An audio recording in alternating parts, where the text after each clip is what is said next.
State unit number 1 है, बराबर है। जो पूरा थियोरिकल टॉपिक अभी 10-12 दिन पहले हम लोग ने कंप्लीट किया है उसके ऊपर है। रिकॉल करते हैं। अब अपने पास जो पैम्पलेट है वो और ये दोनों अलग है क्या? मतलब अंदर सब दिया हुआ सब सेम ही है, बराबर। इसके अंदर सब शॉर्ट में दिया है। हमारे पास जो पैम्पलेट है वो थोड़ा कैसा डिटेल वाला है, ठीक है। वो भी कॉलेज का है, ये भी कॉलेज का है। ये PDF बेस के ऊपर है ने वो पैम्पलेट है पूरा। स्टेट यूनिट नंबर 1 देख क्या बोला हुआ है। अब ये चैप्टर के अंदर हम लोग कौन से टॉपिक के बारे में पढ़ेंगे, तो भाई स्टैटिस्टिक्स क्या आएगा उसके बारे में है। तो सबसे पहले देखते हैं ओरिजिन डेवलपमेंट स्टैटिस्टिक्स क्या आएगा। मतलब स्टैटिस्टिक्स जो है वो आया कहाँ से है, कब से स्टार्ट वगैरह हुआ, क्या है क्या नहीं, उसके बारे में। The history of the statistic can be said to start around 1749। 1749 से क्या हुआ, इसकी स्टार्टिंग हुई है। But over a time changes have been made in interpretation of the word statistics.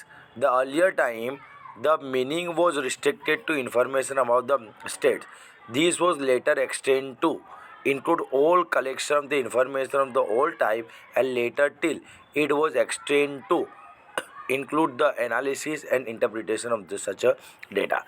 1749 के अंदर स्टैटिस्टिक्स वर्ड्स का यूज़ हुआ था या स्टैटिस्टिक्स का यूज़ हुआ था, जिसका वो वाले टाइम पे जो भी मीनिंग था वो कैसा था, लिमिटेड था।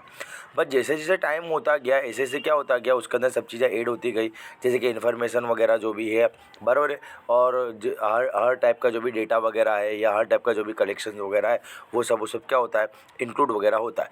आज की तारीख में क्या है, एनालिसिस वगैरह इंटरप्रिटेशन वगैरह भी यूज़ होता है, उसका अंडर में ही आता है। By the 18th centuries, the term statistics disguised the systematic collection of demographic and economic data by the state. In the early 19th century, the meaning of the statistics broadened to include the discipline concerned with the collection summary and analysis of the data. बड़े static के अंदर क्या क्या होता है, collection है, summary है, data वगैरह को किस तरीके से तुम लोग ढूंढ कर एक वगैरह करते हो, जिसके ऊपर तुम क्या करोगे, उसके ऊपर स्टडी वगैरह करोगे। वो सब चीज़ किसके अंदर जाएगी, स्टैटिक्स के अंदर जाएगी। वो उसका क्या है, इंट्रोडक्शन वगैरह है, वो उतना खास इंपॉर्टेंट नहीं है। ठीक है, देखिए यहाँ से तुम्हारा क्या क्या याद रखना है, डायरेक्ट जो मेन वर्ड्स है क्या, स्टैटिस्टिक्स जो कौन से वर्ड से आया हुआ है, लेटिन वर्ड से आया हुआ है, इस तरह का MCQ है, जिसको क्या बोलते हैं, स्टेटस कहते हैं। नहीं, इटालियन वर्ड स्टेटिक्स का जो भी है वो क्या आएगा, जर्मन वर्ड स्टेटिक्स के ऊपर से आया हुआ आएगा। ये तरह कैसा है, इंपॉर्टेंट MCQ है, जिसको क्या बोलते हैं, पॉलिटिकल स्टेट भी बोलते हैं। ये एक इंपॉर्टेंट MCQ है। उसके बाद आता है मीनिंग एंड डेफिनेशन। तो स्टेटिक्स की कितनी डेफिनेशन, 2 है। प्रोसेंस ने जो डेफिनेशन दी उसको क्या बोलते हैं, वो प्लूरल सेंस की जिसने डेफिनेशन दी उसको क्या बोलते हैं, और कहते हैं कि, और सिंगुलर सेंस की जिसने भी डेफिनेशन दी उसको क्या बोलते हैं, प्रोफेसर क्रॉडन कहते हैं क्या। बस ये दोनों की जो डेफिनेशन है मोस्ट इंपॉर्टेंट MCQ तरह पूछते हैं कि हर बार। बस याद रखने का, प्लूरल सेंस की डेफिनेशन किसने दी और सिंगुलर सेंस की डेफिनेशन किसने दी, एक MCQ तो तेरा आएगा। देख अब ये जो भी है प्रोफेसर हॉरेस के हिसाब से क्या बोलते हैं, statistics as a statical data, जिसको क्या बोलते हैं, प्रोसेंस भी कहते हैं, जो इंटरनल एक्सटर्नल दोनों में तरह इंपॉर्टेंट है। ठीक है, इनों के हिसाब से ये प्रोफेसर जो है उसके हिसाब से क्या है, ये सब जो अंदर दिया है ना वो ब्लैक पॉइंट दिए गए। देख क्या क्या दिया है, they should be aggregate fact, मतलब यहाँ पे जो भी स्टैटिस्टिक्स है वो क्या है, एग्रीगेट फैक्ट है। मतलब यहाँ पे तुम एक इंडिविजुअल इन्फॉर्मेशन के ऊपर तुम स्टडी नहीं करोगे, बट क्या होगा, 2, 4, 5 इन्फॉर्मेशन होगी उसके ऊपर तुम स्टडी करोगे। इसको क्या बोलते हैं, एग्रीगेट फैक्ट बोलते हैं। There should be numerical express, जो इन्फॉर्मेशन होगी कैसे होगी, नंबर में होगी, नंबर है। ठीक है, क्या है, नंबर तुम्हारे को दिएगा, नंबर के अंदर इन्फॉर्मेशन होगी। There should be collected in a systematic manner, ये डेटा वगैरह जो तुमने कलेक्ट किया होगा कैसा किया होगा, सिस्टमेटिक मैनर से कलेक्ट किया होगा। There should be place in relation to each other, वो क्या होगा, एक दूसरे से कनेक्टेड वाला होगा। There should be collected for the predetermined purpose, तुम्हारा पहले से कुछ मकसद पहले से रेडी होगा, कुछ तुम्हारा मकसद होगा, उसके तुमने क्या किया होगा, डेटा वगैरह को कलेक्ट किया होगा। ने there should be affected to a much extend by the multiplicity of causes, बहुत सब रीजनों के कारण, कोशिश के कारण क्या होगा, उसको परफेक्ट वगैरह होता है। ये सब चीज़ डिटेल के अंदर पड़ी है, ये 7 पॉइंट तुम्हारे को याद करना आएगा, बराबर है। अभी रिकॉल करवा रहा हूँ, पढ़ा नहीं रहा हूँ तुम लोग को, बराबर है, खाली रिकॉल हो जाके क्या क्या कौन सा टॉपिक करके जाना है।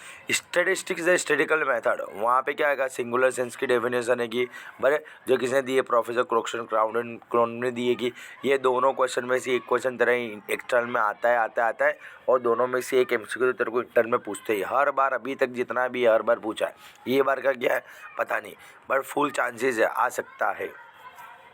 इसके हिसाब से क्या आवे, कलेक्शन आवे, ऑर्गेनाइजेशन आवे, प्रेजेंटेशन आवे, एनालिसिस आवे ना इंटरप्रिटेशन आवे, ये 5 चीज़ आवे। पर ऊपर वाला जो प्रोड्यूसेंस है उसके हिसाब से कितनी चीज़ आएगी, ये 7 चीज़ है उसके हिसाब से आएगी। और ये वाला जो भी है सिंगुलर सेंस क्रोक्स्टोन के हिसाब से क्या क्या दिया जाएगा, ये 5 चीज़ आएगी। फंक्शन क्या है, स्टैटिस्टिक्स के स्टैटिस्टिक्स क्या क्या काम करता है, to present the fact in the proper form, जो भी फैक्ट वगैरह उसको बरोबरी से बताता है। Simplify unwind in complex data, जो भी होता है उसको इजीली क्या करता है, अंडरस्टैंडेबल कर देता है। क्लासिफिकेशन के अंदर हेल्प करता है, क्लासिफिकेशन वगैरह क्या वो सब आगे आएगा, इसके बाद वाली वीडियो के अंदर आएगा सब अच्छे। ये तो स्टार्टिंग इंट्रोडक्शन है, तो थोड़ा कैसा आएगा, टॉपिक थोड़ा ऊपर से जावे वो हिसाब से है, क्योंकि इसके अंदर सब ब्लैक पॉइंट है, इसके अंदर कुछ समझने जैसा कुछ है नहीं, इसके लिए थोड़ा तुम्हारा को बाउंस जाएगा, बट ब्लैक पॉइंट करके जाना है। To provide techniques for the making comparison तुम कर सकते हो, to format policy in different field, मतलब ये सब क्या है कि उसके फंक्शन है, ये फंक्शन वगैरह भी तुम्हारे को याद करवाए है, ब्लैक पॉइंट वगैरह जो अंडरलाइन किया है ना वो A to Z सब याद करवाया जाएगा। स्कोप क्या है स्टैटिस्टिक्स का, the statistical method can summarise और describe a collection of data, this is called descriptive statistics. Descriptive statistics किसको कहते हैं, तो जो मेथड वगैरह का तुम यूज़ करते हो डेटा वगैरह कलेक्ट वगैरह करने के लिए, उसको क्या बोलते हैं, डिस्क्रिप्टिव स्टैटिस्टिक्स कहते हैं।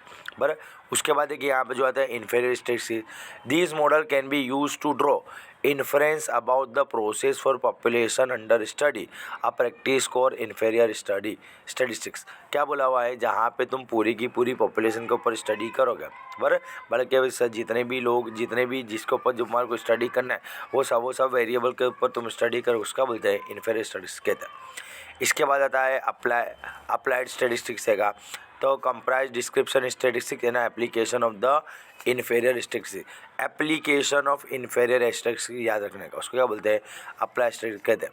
ये थियोरेटिकल किसको कहते हैं, concern both logical argument underline judgmental justification of approach, बरोबर। फिर उसके इंपॉर्टेंस वगैरह क्या है, कहते हैं इंपॉर्टेंस के ब्लैक पॉइंट जो तेरे को दिया है 1 2 3, बराबर। इकोनॉमी प्लानिंग वगैरह के लिए location size study of demand, ये ब्लैक पॉइंट तुम्हारे को याद रखना है, बराबर। ये सब के ऊपर से तुम्हारा एक एक MCQ भी आ सकता है, मतलब पूरी की पूरी वीडियो में तेरे 3-4 तो MCQ तेरा आराम से निकलेगा, बराबर।